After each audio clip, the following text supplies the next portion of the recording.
Oh. So after burying all these people, then my daughter, my younger sister that died she died in 2018.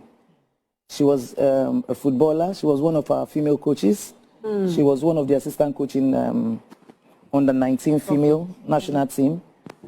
And after she died, I thought I was going to be the next. I don't know. But when my daughter died, my world crumbled before me. And then sometimes I see myself for days. I could cry for days.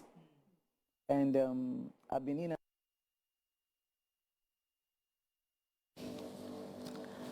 Ọ dị mma anyị afụgo ya bụ ihe onyonyo wee fụ ụkpatụlụ aka na obele ihe ndị ọ na-agabiga mana nke ahụ anyị ka ga-abịa na ya bụ okwu n'uju mana ọ ga-adị mkpa ka dọkịta kọwatụgodola anyị ihe bụ depression. Dọkịta biko, gịnị bụ depression nke a na-akpọ nkolopụ obi ma ọ bụ ịda mba n'obi?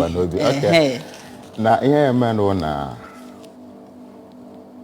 mmasị tukwu oyibo bere ka o were baga ọfụma. Depression is a minor mental illness that deals with a constant low mood. Igbo si n'ọwụ nkonopu obi. When you are in that constant low mood, nothing pleases you again. Ibugo n'ụzọ gwa onwe gị na onwerozi ife ọzọ fọrọ ya with depression. Anọlugo m ebe a, anọlugo m ebe a, mmejezikwa ọzọ. It's over, it's done, nothing is going to happen again. Mana ị na-emezi ọtụtụ ndị mmadụ ejighị abịa ekwute okwu ya bụ na once you talk about mental illness, no matter how slight it is, like this depression, like unmanaged stress, not trying to open, because of the stigmatization, and most of these people have find themselves in a particular place in the society that they'll be like,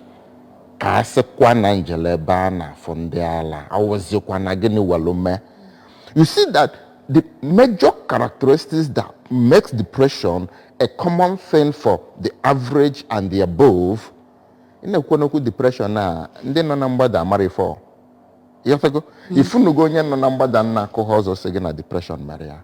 No, they know how to go around it because they don't know what it is. For you to know what depression means you've attained a particular level in your life.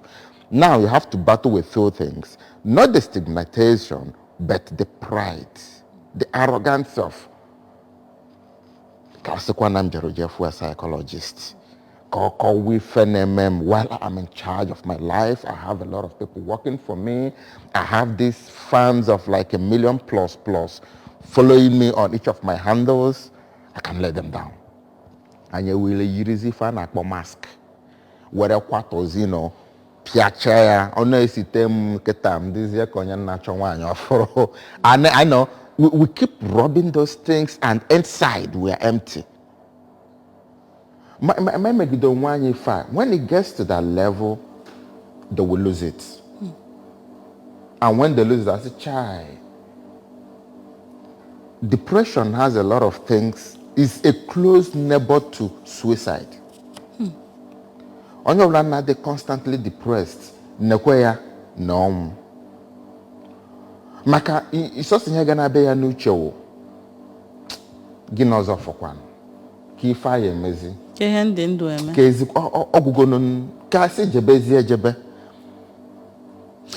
now anyị na-ekwu maka ịma a na-ekwu ihe a na-ekwu ihe nwere ike iweta nya bụ ihe depression nwere ike ịnọkọta bịalụ mmadụ ka o nwere ihe na-akpata eji enwe depression nke a kpọrọ n'oyibo causes of depression. Okay, now looking at it, we have two types of depression. And depression do the now. And one can call clinical depression. Clinical depression kanwa or warrior. It has to do with your hormones. Okay, like come we go to your belly. Got almost for them wine or fat from suffer. They have some hormonal imbalance. It's a natural thing, or a na-agwọ ya agwọ, a na-amanejikwa ya. Ịghọta ụdị ndị ahụ ụdị ihe ahụ chọrọ imefa afa amata nwa ụdị ọgwụ a ga-bido nyebefa. They will now manage it. The crumbs, the pains will not be as severe as it used to do, the throwing up and everything. The same thing with clinical depression. Nke ịmarụ ma mee ya ịnọgide nọgide iwe bido na-ewe gị, ịnọgide arụ n'aka ya, ịnọgide eme ebe isi ebido. It's normal. Some people have this clinical depression. It's okay.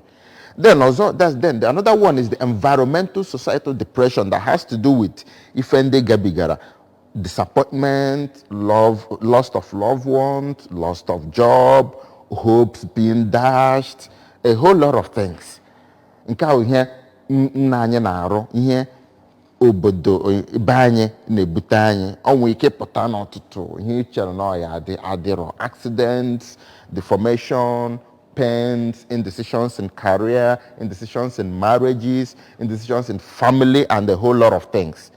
They can wake him again. They say, it will start from, what am I really doing? Why did I find myself in this situation? Why must it be me? What is it? When you keep asking those questions, you keep dropping down, because the more you ask yourself those questions, the more you lose it. The more in our The answers are not forthcoming. The answers are forthcoming. See, the funny thing with depression is, behind or beside every cause of depression is the solution.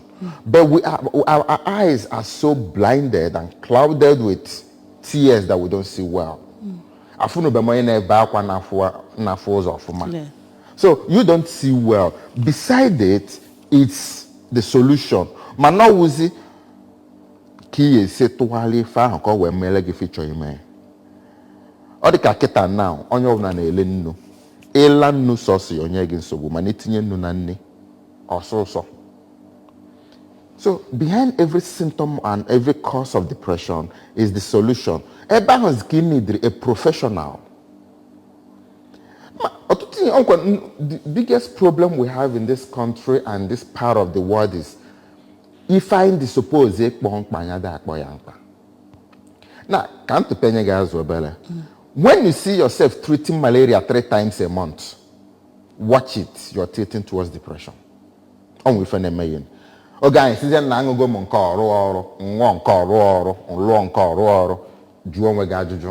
sometimes you are drifting towards depression and you don't know. I have people say I'm not going to say actually, I'm coming to that. You hear both signs and symptoms. So there is way ki chopota onye na-enwe depression anwa. Giwa gama no nwe gi mana giwa zikwazi onwe gi eziokwu ihe nsogbu no n'ime ya. Gị ga-esikwanụ ma? Of course. Like otu isi na mmadụ nweke na-ekwu na ọ mara ihe na-eme ya. Kedu ka ị ga-esi wee ma na depression na-eme gị? Okay, look at it from this angle. Na doctor ọ na ọ bụ na ịghọtara ihe na-eme gị ahụ ijebe aghọtaghị, and ọtụtụ oge we meet the wrong people to give us the wrong diagnosis. Okay. You see the problem we have? I can't treat you 3 times or 2 times over a period of 2 months. I mean, take malaria 3 times. After 2 weeks, for starters, you are somebody malo. No, you were a jolly good fellow. In a minute here, you know. Nah, I'm not interested. Nah, or you get go dabacha who butegia, itinye ofu tinye abo ekwapia. Abacha your favorite, ya panke je tanko again, and now so. Give one way better na studio, more better na clinic, more better na office. I say here, I feel as well. From gate, yeah, man, better go. In a batazi na agazi. Akoko. Give one way, I mean, bata urugo di umuhe 6:30 afi eko kake gaga to kosia in here.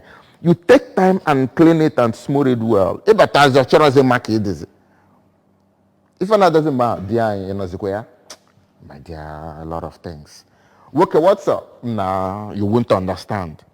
More not that what you won't understand, and it is well. Judea, it is not well.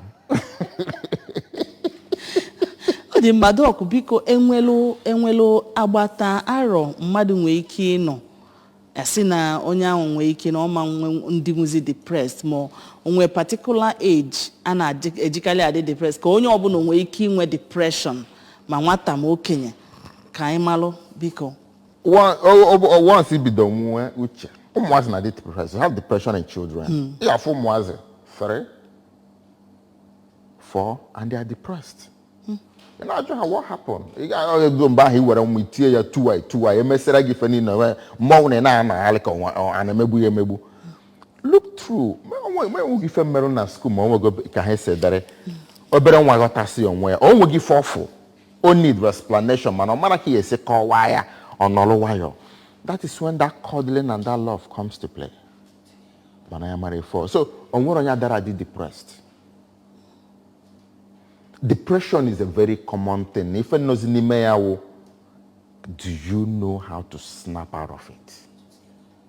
Ọ dị ma ọ dịkwa ka ya bụ isi afụlụ wee kwaba okpu na nkata anyị na-akpa n'ụtụtụ a mana tutu anyị banye na ya bụ isi afụlụ kwaba okpu ka anyị negodo anya n'ihe gbasara onyonyo aha anyị na-ebulu anyị mana ọbịa ọkọwalụ ihe butelu nsogbu ya nwere ya mana ya nwa amara okwu na onwe ihe ga-eme ya mana okwu na ụmụ nwanne ya ndị nwoke tọnwụrụ ndị nwaanyị tọ nwụọ then nwa ya nwaanyị ofu nwa ọmụta ọ sị na ọ mụrụ nwa nwa mgbe ọ dị obele ya na ya dịzi ya ka nwanne mmago ofu nwa aha wee nwụnarị ya n'afọ na-abụọ gara aga na ihe ndị ọzọkwa okwuka na ọ dịka onwere nwanne ọzọ nkwa adịsie nke ọtụtụ ihe so kedu ihe ị nwere ike ikwu na ya bụ ọnọdụ biko maka na mma na onwe ihe anyị ga-amụta site na ya bụ ihe dịka m siri kwuo nke a wụ ka mkpọ ya secondary depression like the societal depression nkọwa tupu na ihe mmelụ mmadụ ife mmadụ gabigara na-eme ọ dịzie ka o jebigago ọtụtụ ihe. A lot of people won't take it. It's no matter how strong she is human. Now the point is, how are you managing this? The management is now centered on where do you place your trust. Now, if I did the for fella, ho carry wona onwolo fo culture ndi ba anyi nwalo. Obulugo ka insi eme. Onam no keta. I have my kids, they're coming up, and I'm still a young man, hustling within my capacity and beyond. Retirement, I'm not into government service, I'm into private practice. So my investment, then I now invest all my youth, all my young, early wealth, everything now, between now and the next 20 years, whatever I get, I'm investing it in my children to make sure that they are. So that in the next 30, 40 years, I go as them census. Chinedu anatabe. Chinedu nata. You get what I'm saying? There's when Chinedu when Chioma when Chika when Ngozi Chuku. Out of all these things, maybe when Mofu Abu Ebem to Kwasrobi Mwamonka Wunde Mungwafu Kufano. Anything that turns, that drop in trust, that drop in hope, if you watch, he has had a whole lot of, like I call it episodes, a whole lot of pains around her. So she's like, okay, this is my last resort. This is my last resort. And most probably, they didn't really tell any person the real story behind the story. Okay? I'm going to know mother one like this. Fire no 5, 6, 10 years, man. A shiang 18 years cause on an, 18 years for an a chunk of Hajwell London. After that, they've brought it in an MSO. You now see, I'm just saying a whole lot of things sets in. And now, cause the other Ogahasege, now Bapuna Yuche. This is one of the disadvantages of trust. hoping on. I won't talk about belief because when you say you believe, there has been a doubt. So in his case, we're not talking about, in her case, sorry, we're not talking about belief here. We're talking about trust and hope. Eba kan tokwasi obi, eba kan yonzopụta m yesebia. So it's going to hit you and ada apotaya. Mana Bruno Bina, ebo wuna nekwu okwu depression. You're talking about suicide alongside. Far aboard the cannibal. Or that fear on can matches where a mepoko. On a very easy. Enapo ya matches where a tinyoko. Siana because your matches can buy stove. On a wizzy two major and quick intervention. Umifendi agemegi got ketana ndi banyan waroi. We don't have good friendship. We don't have good communication skill. When you say, this is my friend, this is my group, this is my family. Kulu, onwe video melon na no mgbe anwa ka ekwesịrị ịgbatali ọsọ enyemaka n'uche nke m maka na o kwuru si na ba dịka ihe ikwubulu mbụ na isi mmadụ na inwe mental challenge n'ihe izizi ha ga-ekwubu na onye anwa ayibagala so ọ na-ekwu ya n'afọ imago comically otu o si amụkwa amụ kwuo na niamanwu. That was the time she sent the message, watch out, I'm going. Keka message potano toto ana muna ikugudo okwo wugudi fe meta ma say don't worry, I will not die. Oga won me prono say I will not die. Where touch so ya. Any small thing abuponi at that time. Because you see, there is one thing I understand in this life. Death, yeah, is every person's call at the end of the day. But you negotiate when you go. That is one power we have that people don't know we have. You can negotiate. On behalf of the say, I want to cool down. Let's talk. Nolodo. America enye ko Mike enye ki elini. I'm telling you. No, that is the fact, man. Ndị mmadụ aghọtara. Ngwa ko wala Ojo ka nje kwalife niile. You don't go without you signing your death consent. You have to sign it. Nobody does. They can't say what a power. It's sign here. Obviously, Anna, now we're going to the very far. Can ship to your next ship to your base. I said, we negotiate to see another 6 years, another 6 months, another 1 year. Or to we know how to talk, but we don't have the will to act. So when I talk about depression and talk about suicide alongside, they talk about will and faith to resist. You don't need to talk about it, you need to act it up.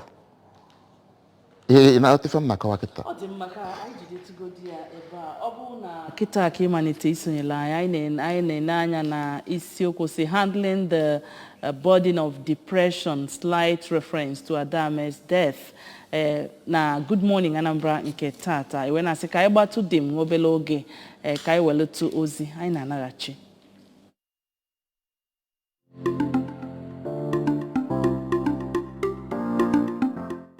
Now, one of such is, number one, have people around you and always share what is going on. Like, you know, they say a problem that is shared is half solved. All right, very importantly, share what's going on, really open up to people. I think so. And then secondly, be engaged in something that is beyond you, such that you have a reason to be alive.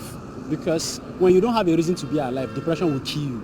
You're right, beyond just feeling the bad things that happen to you and stocking it up. If you believe that, okay, God, I have something big to offer my world, and you keep pushing at it, you would look beyond those things that would have caused you or keep you depressed. So ihe ọ ga-eme bụ ọgba mbọ fụ na ọ dị anọ naanị ya, that is in alone, ọnya na ndị mmadụ ọzọ na-anọ so that a na-akpanyere ya nkata so that ka mmụọ ya wee nata ka obi ya wee nata ka ọ wee pụta from ọnọdụ anwa.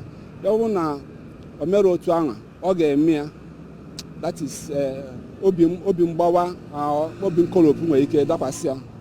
When you have this personal relationship with God, it actually helps, because there's a situation whereby you find yourself, there's nobody else that can actually understand what you're going through except He that creates you. So that your personal relationship with God is actually very, very, very, very important. That is one. The number two is that purpose.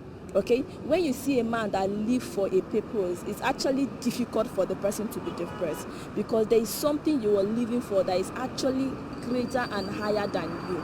Okay, so those two things are actually very important. Then go out there, go out there, meet people. You must not feel it. Don't wait until you feel it. If you're waiting for you to feel it, before you know it, you might actually be sinking inside depression deeply. So don't wait until you feel it. If you have to go to gym, go out there. Have to go to the church, go out there, as in go meet people. Okay, just go meet people. One of the best ways to handle depression is to be more open about it.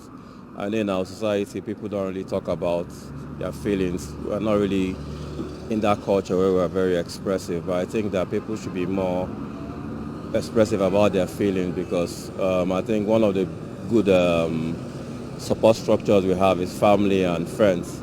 And family and friends should also check up on each other and try to encourage and support each other emotionally, apart from just materially. Sometimes some things that goes beyond material support or financial support. People are really going through a lot, and people should, most times, I would say, find a reason to live, a reason to be happy, what to live for. It could be the little things. It might not be. It could be loved ones. It could be just personal, your well-being.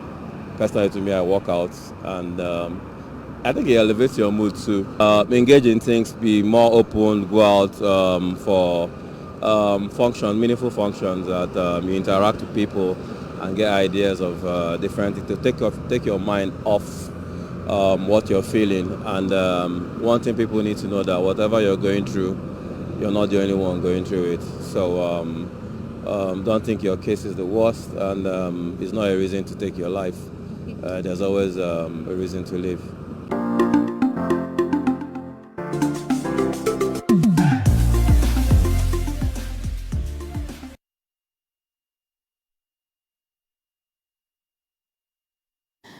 Ọ dị mma, anyị afụgo ka ndị mmadụ si wee tụnye ụtụ nke ha n'isiokwu anyị na-enebanye anya, ihe a ga-eji wee gbanarị ya bụ obi nkolopụ maọbụ ịda mba n'obi nke bekee kpọrọ depression, ka anyị na-enebanye anya n'ụtụtụ a. Ndị ọbịa anyị na ha nọ n'ụtụtụ a bụ dọkịnta Kasmia Nnaemeka, bụ clinical psychologist, yana Onyi Edokwe, mother and coordinator Young Couples Forum. Onyi, anyị na-anabata gị na agba nke abụọ. Thank you very much. Nọrịnne. O nwere onye na-akpa anyị, mana biko nweenụ ndidi nwa obere oge tutu anyị nabataba ozi unu. Anyị akwụgo ọtụtụ ihe gbasara ya bụ ịda mba n'obi maọbụ depression nke akpọrọ ya. Dọkịta anyị na ya nọ akọwagolo anyị ihe ọ bụ na ihe na-ebute ya na etu esi ama ka o si adị. Mana onye kedu effect, kedu ihe na-adapụta na mmadụ inwe depression a na-ekwu okwu ya? Onye na-akpata depression, effect ihe ọ na-ewepụta. Thank you very much. Imana, before now, Anaba na-ekwu okwu depression. I used to see it as just one being sad and say, upon no sadness, you can just shake it off. But recent experience of relating with people, I got to know, as in relating closely to somebody depressed, I got to know that it's beyond being sad. I got to know that it's something that you can't even help yourself. Here I say, Obono goroge ba egwu, Obolo no nige easy off, Obolo no whatever gives you joy. As much as that one helps a lot, depression, from what I have seen around or the experience I had interacting with people, they depressed, is beyond that. It's good now, as much as you have people around, people that loves you around, try as much as you can to just to shed off every negative energy and then do things that give you a joy. it's very important that you seek medical help. Just like you asked my kid, he only lead to. Only lead to madness. Because I've seen a lady landed in psychiatric hospital because of she lost a baby for how many for like 9 years or thereabouts. So finally she got pregnant, more the child, the baby girl died. And Mago, she thought she would handle it after 3 months. And she was rushed to the hospital. So it's more of that. For the self, if you if you make money, the person will fall into obesity out of depression. If you want some if you are nothing gives them joy. Nothing gives them joy anymore. And nothing gives them joy about that thought of suicide. Na baby na example. And they can have so it's very, very when you have a phone, no milli, and no way in mono, or they can't million about yes, she kept going to toilet every time. Because I think I need about depression. When good people around you, then we put a good doctor that can manage it very well. I think very rare for clinical psychologists, and the people that are actually practicing. If you can get a good one and then have people that love you and then that will encourage you and all that, it will help that person to not to go to that extreme. Mako Joker. Okay.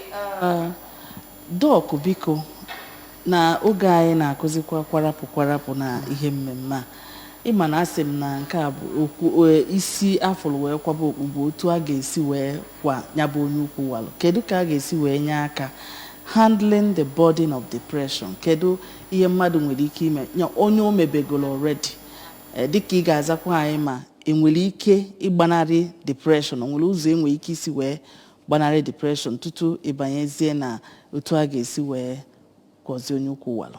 Like you asked 3 questions and one. It's okay. 2 actually. I saw 3. Like, look at it. In early dictation of depression, when you are starting into a depressive mood in Anyaka, that is when there is a communication. Ụtụtụ ọma. Ụtụtụ ọma. Kedu afa gị n'ebe isi akpọ?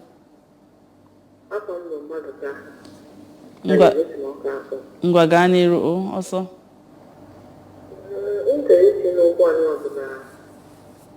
Obodo anyị bụ Nigeria as a whole, anyị nwere very big problem. Nsogbu bụ na anyị amadị na anyị ga-afụ depression, anyị na-afụ ya nnukwu ihe ka ọ pụtara anyị. Onye a mere na enwere many psychologists, enwere many counselors ya nwe. N'etiti na anyị akpọrọ ya ihe ịghọta. Ihe gụcha ịghafụ psychologist or gụcha akwụkwọ and very good at what he or she does. But leaders now, I am clear as anything, water. Everywhere, in all cases, next time, everywhere, if we FCC, I say, no, you need the Catholic, you get a except no, and the man can read them from the body. Depression is a very big thing, because also something deep in this, our country, our culture, and it's eating us down. And I think that now, or like this. More than the person in this country, in this country, is that we need to get awareness. Let us know that we have depression and how to get nobody even a very further. I have been there and I have done the depression. I'm going to say I'm I am. Until okay, like this is the man around. When they do the people around one, we didn't know because they make just trying to respond to me. But she was going down. Most of us was around the whole area. Because if I didn't know if she so far here on her issue, Yes. But now, I believe that if you don't believe in all depression now, no. Yes. But you don't have to know the part you have there. So the important thing I need to discuss is to create awareness. One, yes. That means when a man that depression is real. Dalo. Oh. There are channels where you can go and meet a doctor or help what you are doing counseling. Please do way out. Dalo rinne. I'm going to put that home. That's creating awareness and let people know that depression is real and very bad. You can kill someone. Dalo. Oh. Things will be happening. Dalo rinne. Suggestions ya amaka na any dey create awareness and thank God na doc bi ata. Tutu ni ma ga ewelo number doctor. Debe. Last interview me na TVC. She was like that she go all the way from Lagos to I think Port Harcourt to say a doctor. Father, she's got one in Lagos. So when they have to come my doctor, do you understand? Me follow chapunya off. At the end of the day. Biko maka oge anyị ka. Okay, the key for it's a two-way thing. Baby Anoka, and my centers in Anoka. I have a center. Okay. Ikwetana. Needed depressed. 1, 2. Do you believe in what I can offer you? Imano ya behind you where you again. Kedi kesi ama. Ya can na kawa. Like if onwe oge mbidasim, oge bidi treat onwe malaria more than 3 times in 2 months or in a month. Juajuju, something is wrong. And Egwonya was saying, if we megin onega new bona bosamana mefenako. God forbid, Holy Ghost fire, not my portion. It is well, I know about that. You don't push people to do something. There are psychologists in this town, there are psychologists in Nigeria. Now, can I go to free fair? There is a very big gap between a psychologist and a counselor. Okay. Can I go to your former? When you have psychological issues, ebugenia medical doctors. Pathological medicine is different from psychological issues, and they are also different from psychiatric issues. No, okay, okay. Makana ifena maro ada alolo. There are psychologists, and they create awareness study. I'm a program on them and since in Anambra State, since in Bawaka. My name is Neganya, or Sagapin Hana, Pastor Aga find here where. Oh, the doctor Keka is when you now, senior Kakitao. Open up. Or the double alo. Having depression is like having malaria or typhoid. Talk about it. One mother. You could one one day, Adare kun, Obuni wezi boy. There should be a follow-up. Then go to the right person. What do I mean go to the right person? Until you check the right channel. Odeka onye na ekpele ego. Ina eje ekpelu chukwu na enye nwa. Ina ekpele na enye nwa. Until ekpelu nke na enye ego omegene onye ge ego. Why do I use this as as an example is when you talk to some people who you think, yes, they are professionals, but they're not professionals in this way. They will talk to you according to what they know. And how to do signposting and referral. Now, and avoid them. Yes, you can avoid depression. How do you avoid depression? Believe in yourself. See things the way they are. Open up and talk to somebody. Agadoni hakike. Odima onyebiko enwe kedi ka osidigi ka ga-esi we avoid the depression ka we chikota. Anyway, avoid depression because most people don't even know when it creeps in. And some things that can lead into depression are some things that are unavoided, that is beyond your control. Like this Ada that lost series of quite a number of our family members. John, I console the first one, console the second one, the third one. And some point, I think that even what killed her is fear of herself dying, fear of Mago. Now at some point now, it's a very difficult thing. But what I will say is, the truth now, greater number of people in our society are the depressed. if you know no open juleju mana I will say let us learn to pay attention to one another. Let us learn to love one another. Mmadụ sị gị na aghọtasikwa ka o si eme ya nke kenenti. Because recently somebody go send test mmadụ send ya. Say if not for my kids I would have done something drastic. And the person who send ya saying that he just sent this thing to blackmail him because of him honor and he say can you see beyond that thing? Why not call this person and talk to that person? So sometimes even when you cry people tend to make mockery of you. If not can man image alone. So let us go back to showing love. Let us go back to paying attention. Mmadụ sị gị na aghọta ihe na-eme instead of mocking that person. Show love. Ọ dị mma biko unu maka oge anyị na-ekene unu n'ụzọ pụrụ iche Dr. Kasmia Nnaemeka clinical psychologist daalụrị nne etutu ịpụ ebe anyị ga-enyecha anyị akara igwe eji eweta gị ka maka ọdajụ ka anyị wee mara ebe mana amakwa mma unu nwe depression nwa mebe unu ka ezi ebe unu ga-eje n'ebe a ka anyị na-adọbilie n'ihe mmemme Good Morning Anambra nke taa na-ekenekwazi gị Onyi Edokwe maka ịbịa nọnyela anyị n'ụtụtụ a daalụ maka oge gị afọ mbụ Nonye Nwokoye na-asị unu biko ka anyị gbasie mbọ ike onwere ga-achọ ka onye nke ya nwụnarị ya maọbụ ka nyanwa na onwe ya nwụkwa ka anyị mee ihe anyị kwesịrị ime ka ndị ọzọ fọzialụ Chukwu n'ebe a ka anyị na-adọbile na-asị gị na anyị ga-alọghachi echi niile ka ọ dịnụ